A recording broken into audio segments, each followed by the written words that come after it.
जानता हूं, तो मुझे पूर्ण विश्वास है कि तुम अपना अधूरा द्वंद अवश्य पूरा करोगे। मैं पहले भी वही अर्जुन था और अब भी वही अर्जुन हूं। मुझे ये द्वंद स्वीकार है।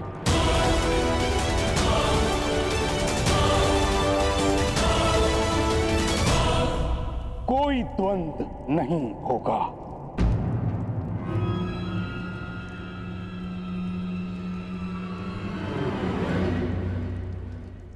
क्यों पितामह? महामंत्री के अनुसार अर्जुन ने मुझे पराजित किया, परंतु वो स्वयं भी विजयी नहीं हुआ है। अगर वो सर्वश्रेष्ठ है तो उसे सिद्ध करना होगा।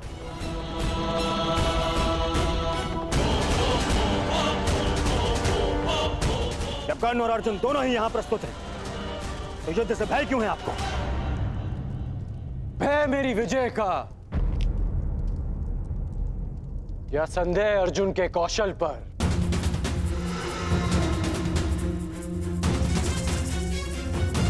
या अविश्वास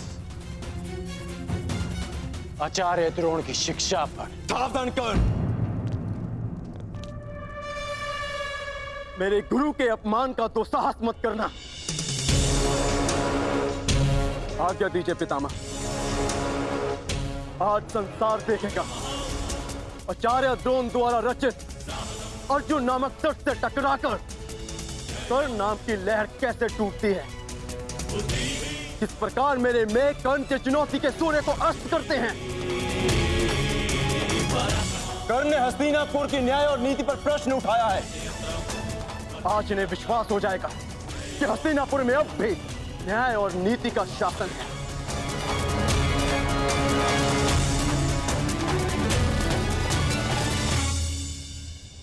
हस्तिनापुर के न्याय और नीति से बहुत पुराना परिचय है मेरा।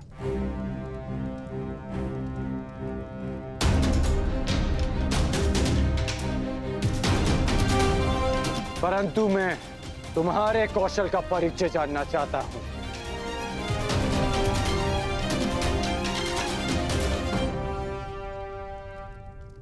महाराज, युवराज चयन के नियम के अनुसार द्वंद के विजेता को युवराज बनना था, और यदि प्रतिनिधित्व के बल पर युवराज चयन होता है तो कुमार दुर्योधन को भी उचित प्रतिनिधित्व मिलना चाहिए, जो उन्हें नहीं मिला महाराज।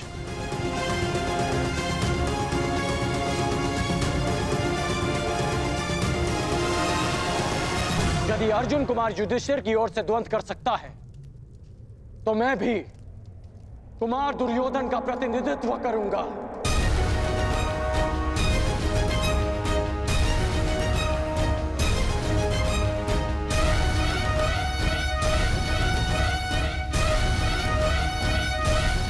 और इस स्थिति में भी अर्जुन और मेरे मध्य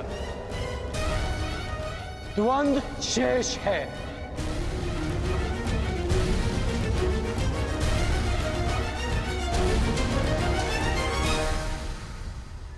इसे कहते हैं सीधे पांव 12। एक ही पासे में खेल पलट दिया। हाँ? एक ही पासे में। तुम पे भरोसा करके मैंने भूल नहीं की थी कर्ण। यदि पितामह का आदेश हो तो अर्जुन के कौशल के साथ साथ यमराज का भी परिचय हो जाएगा कर्ण। भीम, प्रतीत होता है कि रंगभूमि में मिली हार को अब तक बचा नहीं पाए हो तुम। कहो तो हम भी एक और द्वंद कर लें। मेरा भी निवेदन है कि अर्जुन को द्वंद की आज्ञा दी जाए पितामह। वाह, क्या कहा?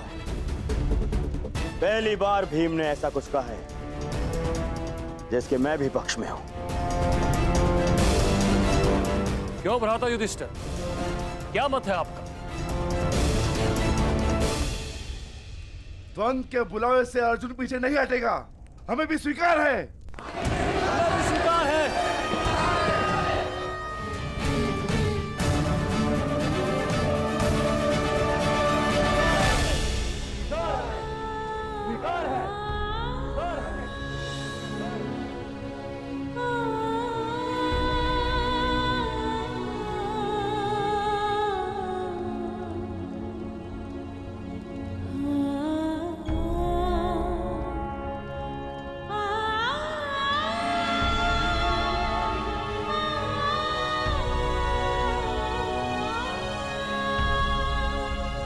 परंतु मुझे स्वीकार नहीं।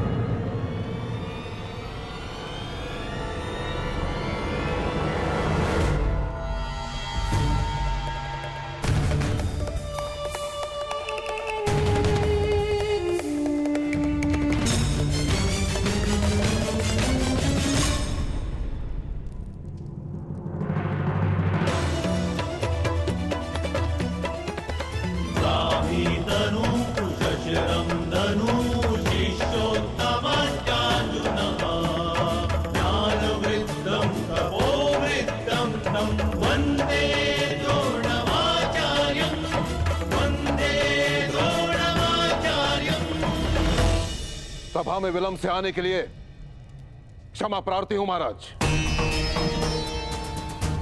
मेरे शिष्यों में से सर्वश्रेष्ठ योद्धा कौन होगा, इसका चयन केवल मेरे अधिकार क्षेत्र में आता है महाराज, केवल मेरे।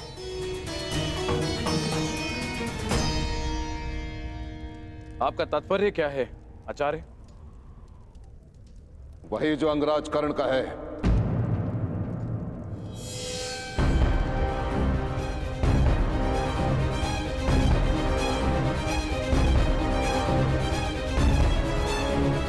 यदि सर्वश्रेष्ठ योद्धा का चयन युद्ध भूमि है तो युद्ध भूमि मैं दूंगा।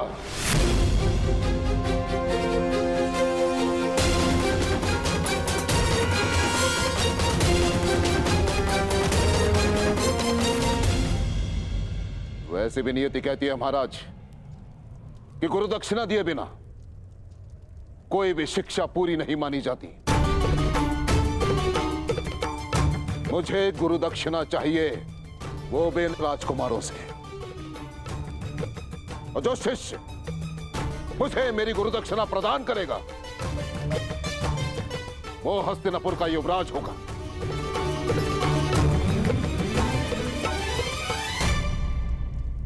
आचार्य, कहीं इस घृणा का अर्थ भी वही तो नहीं जिसके कारण एकलव्य का अंगूठा छीना था आपने?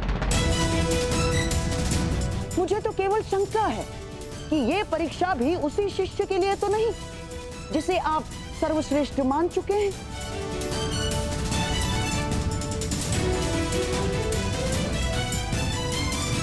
कहिए आचार्य, क्या चाहिए आपको गुरु दक्षिणा में?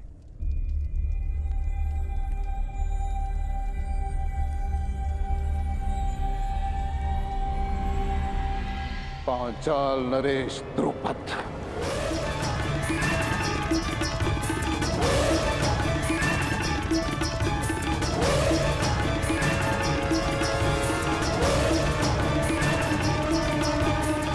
मुझे गुरु दक्षिणा में पांचाल नरेश द्रुपद चाहिए महाराज। तो मेरा जो शिष्य द्रुपद को परास्त करके बंदी बनाकर मेरे समक्ष लेकर आएगा वही विजेता होगा और वही हस्तिनापुर का युवराज।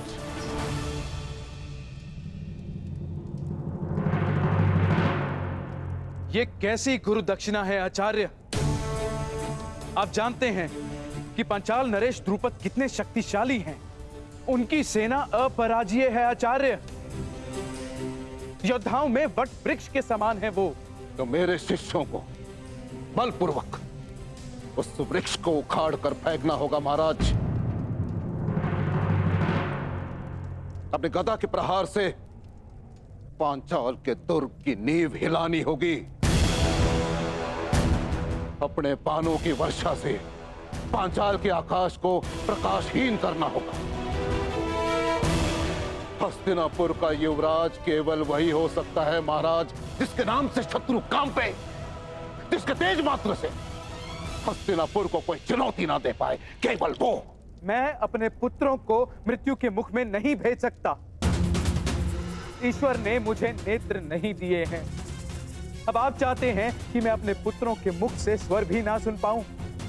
नहीं आचार्य, आप कुछ और गुरु दक्षिणा मांग लीजिए। मैं यहां व्यापार के लिए नहीं, प्रतिकार के लिए आया हूं महाराज। मुझे द्रुपद चाहिए या फिर और कुछ नहीं। और यदि हस्तिनापुर मुझे मेरी गुरु दक्षिणा नहीं दे सकती तो मैं कहीं और ढूंढूंगा उस सर्वश्रेष्ठ योद्धा को जो मेरी गुरु दक्षिणा मुझे प्रदान करे।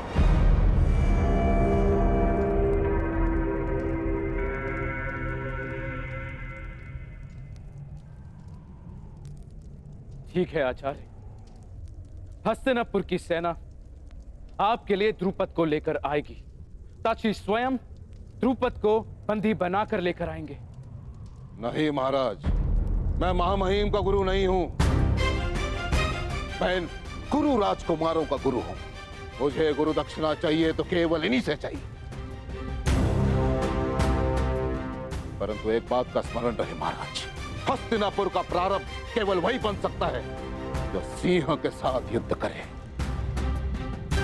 जिसे हस्तिनापुर के ध्वज में अपना नाम अंकित करना है उसे सर्वप्रथम पांचाल के ध्वज को झुकाना होगा।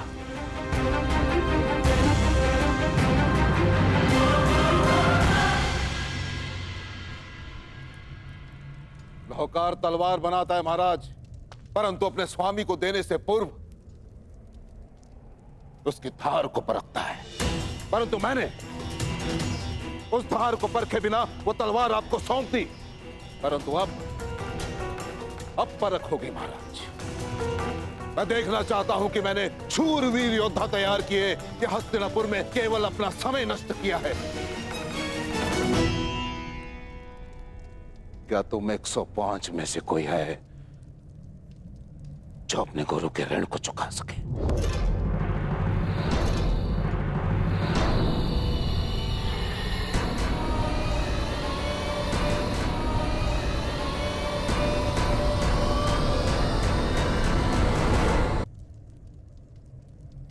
मुझे मेरा उत्तर मिल गया महाराज।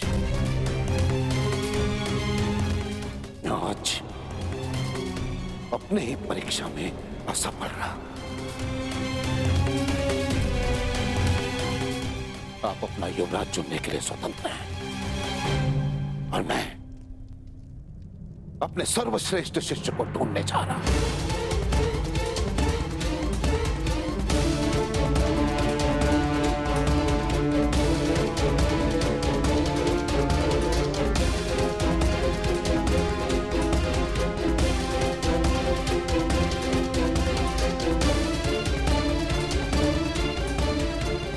गुरुदेव,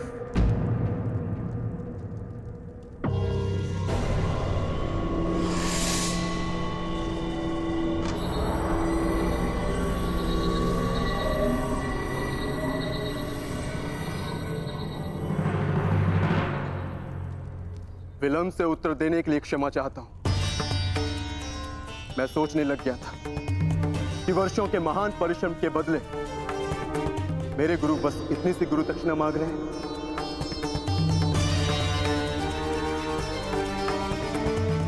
आपने संसार के सर्वश्रेष्ठ योद्धा तैयार किए हैं गुरुदेव, ये मैं सिद्ध करूंगा।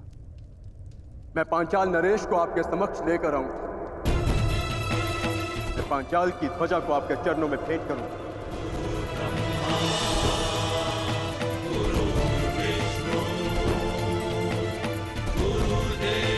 गुरु का स्थान ईश्वर से भी ऊंचा है, इसीलिए शिष्य का कर्तव्य है कि गुरु की आज्ञा का प्राण देकर भी पालन करे। हमारे गुरु की कामना अधूरी रह जाए, यह हमारी गुरु दक्षिणा, यह हम कभी स्वीकार नहीं करेंगे। आपको आपकी गुरु दक्षिणा अवश्य मिलेगी गुरुदेव। हम पांचों कल ही पांचाल की ओर प्रस्थान करेंगे।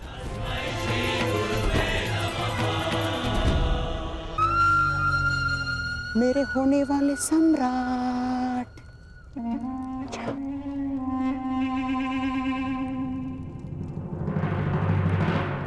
हम भी जाएंगे।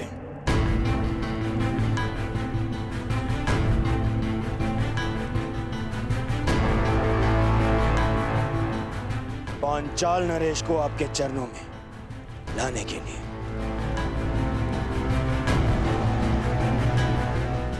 और अब युवराज का चुनाव गुरु दक्षिणा ग्रहण के पश्चात ही होगा।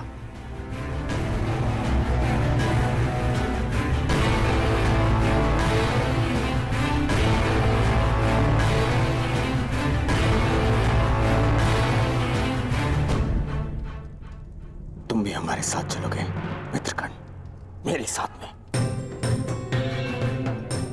मैंने जीवन भर आपका साथ देने का प्रण लिया है कुमार। मैं अवश्य आपके साथ चलूंगा। कुमार दुर्योधन, यदि एक सूत पुत्र अपनी योग्यता सिद्ध करने के लिए एक राजकुमार से सहायता मांगे तो वो उचित है, परंतु एक राजकुमार युवराज बनने के लिए एक सूत पुत्र से सहायता ले वो उचित नहीं है। जो युवराज बनने के योग्य नहीं। मैं केवल एक बार मां महिम से कहता तो संपूर्ण पांचाल राज मेरे चरणों में होता, परंतु मैंने ऐसा किया नहीं।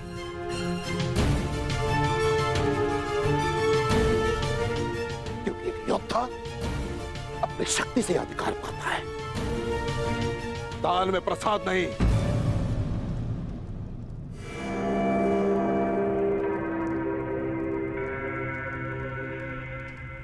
जितने शिष्य अपने ज्ञान की शक्ति प्रदान की है वो आने वाले कल के सम्राट की दाहिनी भुजा बनने वाले हैं।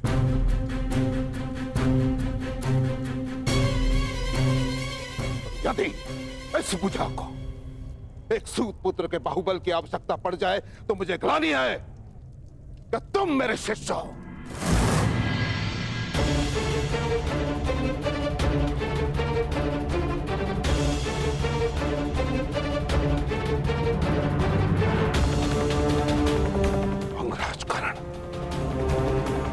तुम अपने मित्र के सहायता के लिए प्रस्तुत हो, ये तुम्हारा कर्तव्य है, परंतु युवराज पद के इस परीक्षा में तुम सम्मिलित रहे ये तुम्हारा अधिकार नहीं था। ना तो तुम मेरे शिष्य हो और ना ही रंगभूमि के भांति इस बार मैंने किसी योद्धा को ललकारा है।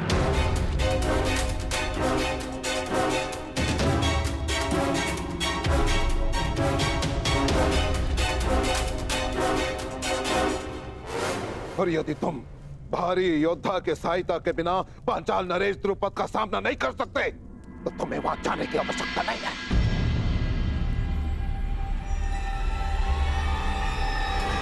आचार्य,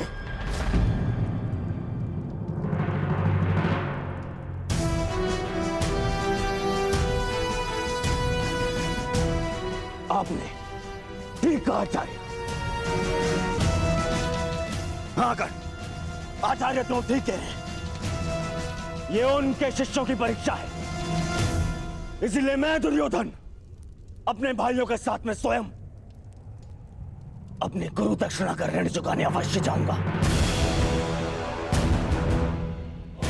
यदि ऐसा करते हुए मैं वीर गति को भी प्राप्त हुआ तो मेरा सौभाग्य होगा।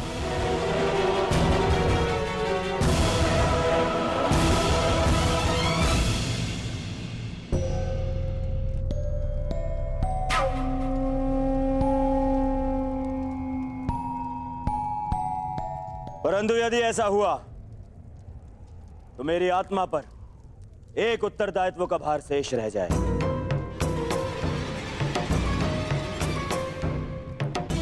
मैंने कर्ण को अंगराज घोषित किया, इसीलिए मेरा निवेदन है कि पांचाल पर आक्रमण से पूर्व मित्र कर्ण का राजाभिषेक कर दिया जाए।